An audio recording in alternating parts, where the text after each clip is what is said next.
Hi, everyone, and welcome back to the Health and Wellness Podcast from Perfect Personal Training. I'm so excited that you're here with me to talk about omega 3s. This is one of the most under talked about parts of the health and wellness spectrum. And I think in the next 5 or 10 years, you're going to hear a whole lot more about the information that I'm about to give you now. But generally speaking, people don't really talk all that in depth and specifically about omega 3 intake and about what omega 3s can really do for you if you get your intake just right. So before we get into all the statistics and all the information that I have for you, I'm going to ask you to please support the channel. Please click like so more people see the video and subscribe so you get more great videos like this on omega 3 and similar topics. All right, so all that said, let's start with kind of my starter data points here, okay? I want to put things in perspective. Obesity on record generally kills around 300,000 people per year, where definitively someone's cause of death was morbid obesity, where that was truly, obesity itself doesn't really kill, but obesity in terms of causing heart attack and stroke, that's attributed to usually around 300,000 or so deaths per year as a broad average. Alcoholism is a little bit less than that. I think it's usually around 200,000. Smoking is usually, and all studies are different. There's different groups, but if you look at an aggregate, we're usually talking about 400,000 or so deaths per year, roughly. And so now consider the amount of deaths per year reported from deficit in omega 3. It's around 100,000. In fact, some studies are showing more like double that, closer to 200,000.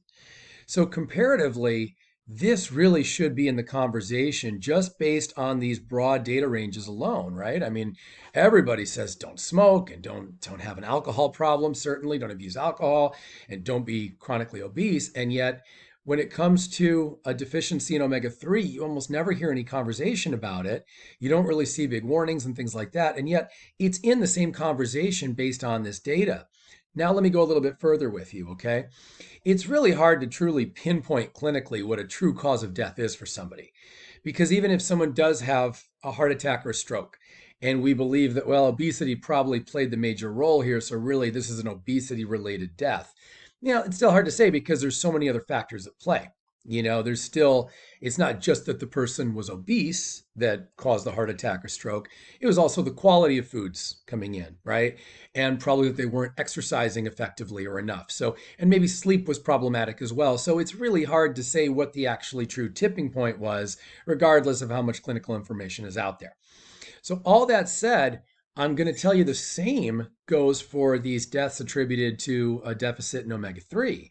We say it's about 100,000 or sometimes closer to 200,000 deaths per year in the United States are attributable to a deficit in omega 3. But it's really hard to say because it's not quite that simple. Because think about this, omega 3 in the right amounts for your body will contribute to brain health, and it can really help to prevent cognitive decline. It can contribute to heart health. So it can certainly help prevent a stroke or a heart attack, or at the very least, really delay a stroke or a heart attack or any kind of intervention from happening. So what I'm getting at is it's not really as cut and dry as saying 100,000 to 200,000 or so deaths per year are solidly attributable to having a lack of omega 3. I would suggest, given all the information we know about omega 3, that it's probably considerably higher, and that many of these deaths that are heart disease related or even in terms of mobility, because omega 3 does so much for joint health and mobility as well. And once you lose mobility, all kinds of things go wrong with the heart, the brain, etc. I think it's very fair to say that with the right doses of omega 3, we might be able to prevent a whole lot more deaths than the 100,000 to 200,000 or so that are being attributed right now in the US. So that's speculative on my part, but it's with the broad understanding of health that I have and the role omega 3s can play. All right, so all that said, so I've made my case for why omega 3s should be a bigger part of the conversation. They're very critical. And as you've seen, these have a lot to do with cause of death for a good number of people. Now let's talk about what you can do to start getting the right amount of omega 3 each day. Well, general recommendations are about 1 to 1.5 or so grams per day for women, and about 1.5 to 2 grams or so per day for men. That's kind of a general recommendation overall. Really depends a lot on body size. So the bigger you are, the more omega 3s you're going to need. And at the same time, we also have to compare it to your omega 6 intake. This is where things get a little bit too tricky for most people. But long story short, what you want to be concerned about going forward is not just how much omega-3 you consume in a day, but also we want to be concerned about, well, how does that relate to my amount of omega-6? So, as I mentioned a moment ago, the larger you are, and your gender as well, both have to do with how much omega-3 you'll want to consume. But we also have to look at what your total intake of calories are and what those calories, what percentage of those calories are coming from omega-6. Now, the recommendations here get really funny because you're often going to hear the recommendations I just gave of about a gram, gram and a half, 2 grams per day of omega-3. And yet you're going to get recommendations for omega-6 to be far higher than that. I've seen so many experts and so much text suggest a far higher number of omega-6. Now, that's very unique, and I'm going to say a little bit misleading because we also know that generally the body does well, ages well, stays out of the hospital better, maintains independence better when the ratio is closer to 1 to 1 or perhaps 1 to 2. But when we start recommending more like 1 to 5, 1 to 10, 1 to 15, it's like, well, that's crazy. That doesn't really make sense given the preponderance of the data that's out there. So I wouldn't suggest those kind of ratios if you do come across that information. On that same note, though, that leads us to the fact that most Americans get roughly at 1 to 15 or 1 to 17. Usually that's about what we find in most studies. So the closer you can get back down to 1 to 1 or 1 to 2, the better served you're going to be. So I'm not going to get in this video into all the particular different kinds and different sources. I'm going to save for another video. But since you're probably inspired right now and you're thinking, what can I do to start getting in more omega-3 right away? Although there are several foods, I am going to recommend this one as a number one, and that's salmon.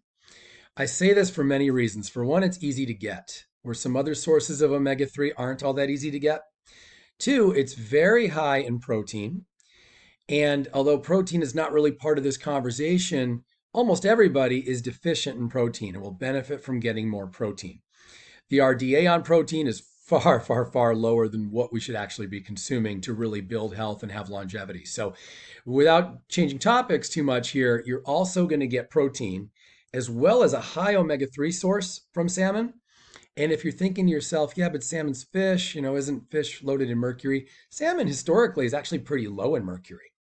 And the amount of omega-3 that you get from it actually seems to give a little bit of a neuroprotective kind of barrier to a degree, so that it almost prevents the mercury from hurting you all that much. Still not a good thing to have, but we're never going to find a perfect food. And for that reason, because of the convenience, the protein intake, the omega-3s, and the relatively low mercury, all things considered, I think salmon's a really good way to go. Additionally, you're not really going to find carbohydrate in salmon. And so, or at least not naturally, unless anything's being put onto it. So, because there's no real carbohydrate, that usually plays pretty well into people's diets as well, because we're already over consuming a lot of carbohydrates. So, given all of that, salmon's one of the most preferred foods that I do have for you in terms of omega-3 intake. In the description, I've got a list of best omega-3 foods, the foods that I most highly recommend for your omega-3 intake. So you can go ahead and grab that in the description, and hopefully that'll help you as well. Everybody, as always, you can get my help if you'd like. You can contact me, you can comment down below, or call me at the phone number provided. My website is also in the description, and this way we can talk more specifically about your own meal planning needs and how we can get you the right amount of omega-3 so that you can radically improve your health outcomes and your longevity. Thanks so much, everybody. I'll see you next time. I look forward to your health and wellness success.